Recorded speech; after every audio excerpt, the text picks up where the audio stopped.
Right, so today we're going to be talking about a really bad situation where a massive company that used to be worth over $1 billion has stole a lot of money from a lot of small businesses. And when I say a lot of money, I mean a lot of money, and it's put a lot of these companies in a really bad position. And it really does seem like with the information that we have, it's only a matter of time that something even worse is going to happen. And the rabbit hole really does get deep in this situation. We'll get a lot more into that type of stuff later on in the video. But first of all, let's actually see how we got here. So there's a company in America called Francescas Boutique, as we can see right here. This is their TikTok page where they obviously just show their products. It looks like they make a lot of like clothing, like dresses and stuff like that. Now, obviously with me being from the UK, I've never heard of this place before, but it seems like there is a lot of locations in America. As we can see by this map right here, there is 454 locations apparently in America. And like I mentioned at the beginning of this video, Francesca's actually used to be worth over $1 billion about a decade ago. Even just a couple of years ago, is worth over $500 million.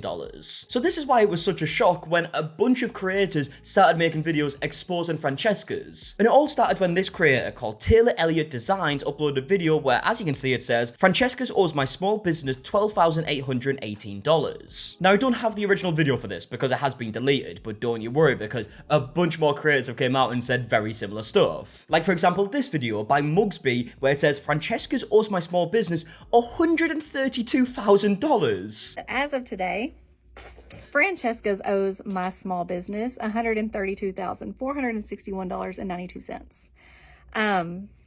It sucks.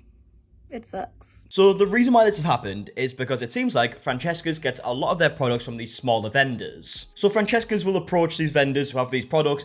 Francesca's obviously want to sell these products and they'll work a deal with them. They'll buy a bunch of stock and then they will sell it themselves for profit. The only problem being is it's become very apparent here that Francesca's haven't been paying these vendors for the products. And the reason why they're able to do this is because in the contracts, they don't have to pay upfront for these products. It actually started off with a net 30, which basically means they get paid 30 days after they receive the products.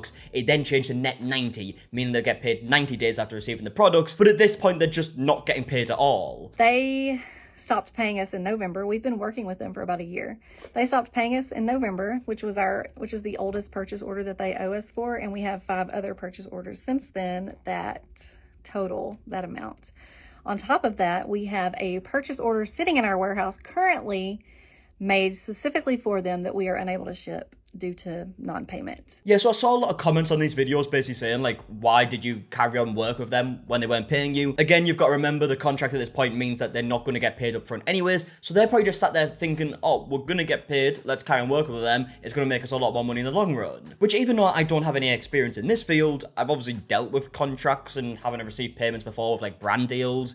It is very common for them to pay you 30 days after you've posted the brand deal, some later, which isn't so good. Don't really like when they do that. But yeah, from my limited knowledge and obviously a different field, this seems like it would be normal for a contract to have this. Yesterday, I had about 20 people send me a viral TikTok that Taylor Elliott Designs, tagged it right here, shared. And so I think that it's very important now to raise awareness. I haven't shared this story until today, and do I feel better? No, but hopefully I will. I mean, yeah, hopefully this obviously does get sorted. We'll go into a lot of information later where it is a bit worrying because it seems like they can get away with this, which is crazy. But it is just absolutely disgusting that a huge company like this is putting these smaller companies in positions like this. You've got dozens of small vendors that are out over $10,000, over $20,000, in this case, over $130,000. Like, this could destroy their companies realistically, right? And it just seems like they don't care, and they've just put themselves in a really bad situation where they can't even afford to pay these vendors. I think that it is important for people to be aware of this situation. Because it is hard on small business owners to be able to sometimes make payroll, to bring in new products to sell when you are out money that you are expecting. Summer is notoriously slow for a lot of small business owners, us included, and we rely on money that we're owed to be able to cover those types of costs. So really, I just wanted to share that with you and bring awareness and let you know it sucked. Yeah, bless her. And the worrying part about all of this, She's not the only one, by any means. Those who don't know, Francescas is a national retailer with hundreds of stores. In comparison, I am a one-woman small business. I make greeting cards, notepads, pen sets, and other stationery and gifting items. I received 4 orders from Francesca's earlier this year, and we had agreed to net 60-day payment terms, which means that 60 days after I send them the products, they're supposed to pay their invoices.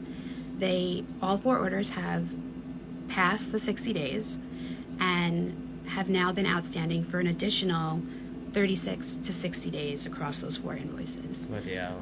They owe me a total of $25,186.70, which is a lot of money. It is a crazy amount of money for anyone, especially when she's running this business by herself. She needs the money to keep the business running, and if she's low on the money, like, it could genuinely destroy her whole company. She might have to stop, right? Hopefully that isn't the case. That's obviously worst case scenario here, but I mean, this is awful, right? The fact that a big company can just do this and get away with it is so sickening. I have called them, can't get through.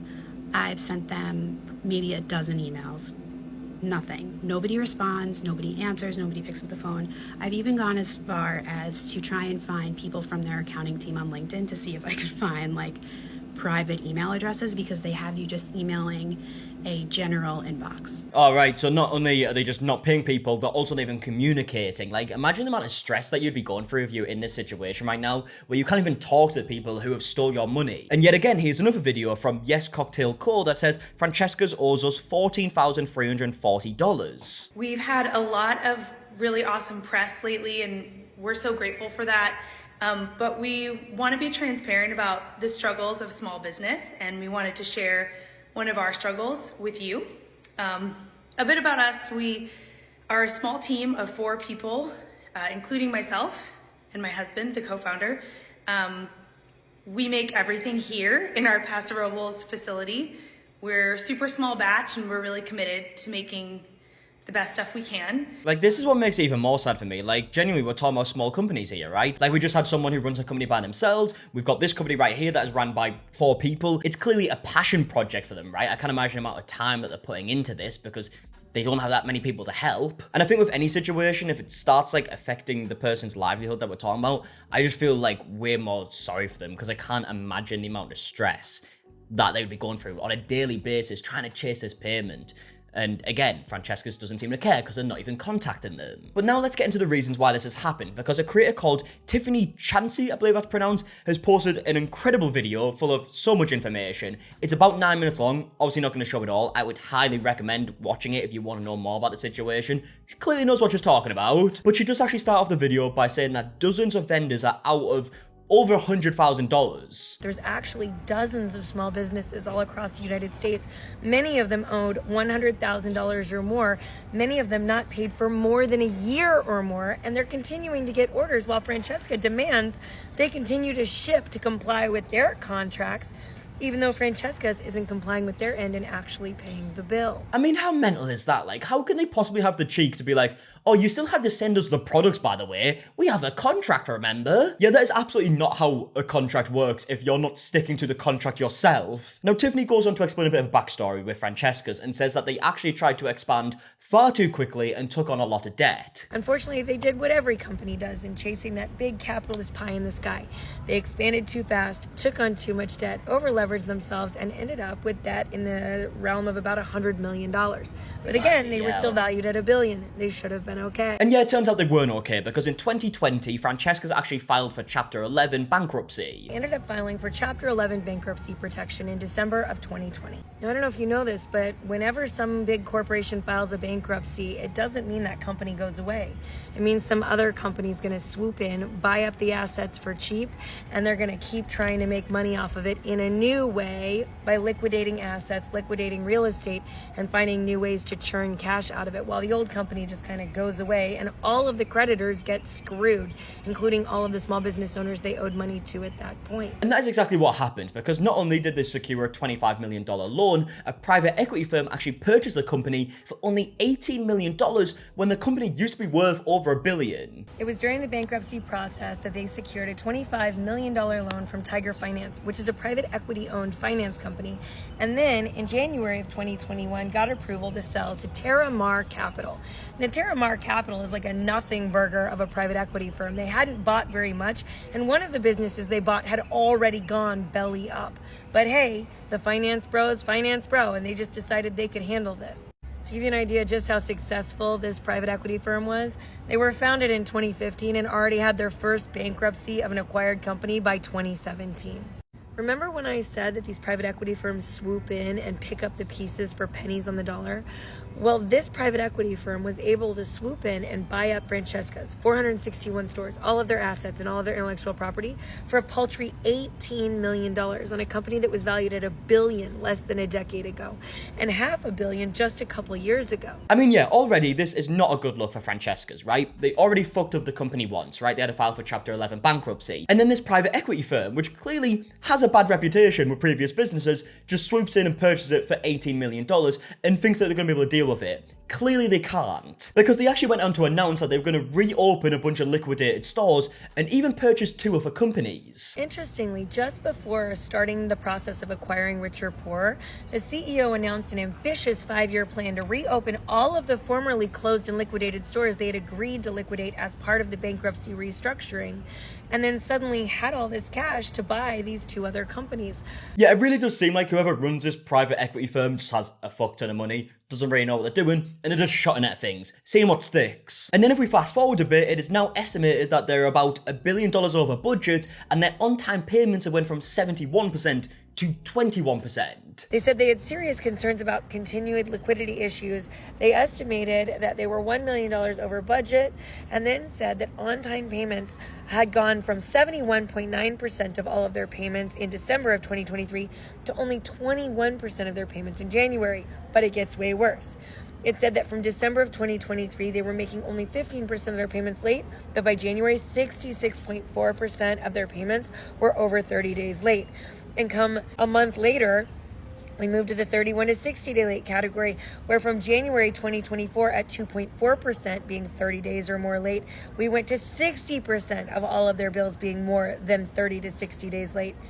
And by March, more than 15% were late more than 90 days. So yeah, as you just heard, not only did payments start becoming late, they started becoming late by more and more. Started being late by over 30 days and over 60 days and over 90 days. People still haven't been paid to this day. And in fact, Tiffany goes on to say that she believes that this company is going to file for another bankruptcy technically, although this is a new company that now owes Francesca's, so I guess it would be their first bankruptcy with this company. And I posit to you this: I think they're getting ready for another bankruptcy filing, and I think they're going to stick all these small business owners with a check. I hope I'm wrong, and I'm just speculating, so don't take my word for it. But that's what I think they're about to do, and that's why I think we need to get in there and help lift these small business owners up before it's too late for their companies and they don't get paid. Remember, I said they had filed a Chapter 11 back in 2020. Well, Chapter 11s don't have a minimum wait time before you can file the next Chapter 11. And I want to remind you, all the assets were sold to a new corporation. So it wouldn't even be bound to any considerations that were held by the old corporation, which is exactly how private equity is able to acquire companies, extract every bit of wealth and revenue they can out of them for whatever their intended purposes are. And then they can leave them bankrupt and still have been made whole along the way by dividending themselves out money while screwing over their vendors. But I hope I'm wrong. Yeah, I mean, I hope she's wrong too, but I just genuinely wouldn't be surprised. We're clearly dealing with people here who do not care for these small vendors in the slightest. That's how we're in this situation in the first place. And all they do care about is their money. So if they can get an easy way out, which is what this bankruptcy would be in this case, they're gonna take it. Now, interestingly, Taylor Elliott Designs, the original person who uploaded a video about this, the one where I couldn't find the original video, actually made a follow-up video, kind of talking about the situation, thanking people for their support, and when people asked in the comments where did the video go, she said they paid my invoices in exchange for me taking down the video. So they paid the invoices for Taylor. Wait, how much was that again? So this one was $12,818. Obviously a lot of money for a small company, but in the grand scheme of things of how much is actually owed to everybody in this situation, it's a very small amount. So just because they've paid Taylor doesn't mean they're going to pay everyone. Remember, just one person earlier was owed over $132,000. So it does seem like they clearly were trying to do a bit of damage control here, but can they afford to pay everybody in this situation? It doesn't seem like it, or at least it doesn't seem like they want to. I mean, this is just clearly a really sad situation overall for everybody who's involved. Time will tell what's going to happen to Francesca's. Maybe it's going to be a repeat of kind of what happened in 2020, apparently. So, I mean, I don't know. Obviously, if you want the updates in another video when we do have them, let me know and I'll make another one. But yeah, I'm going to leave the video there. If you did enjoy, please leave a like down below, subscribe if you are new, and until the next one, I'll see you guys in a bit. Alright, goodbye.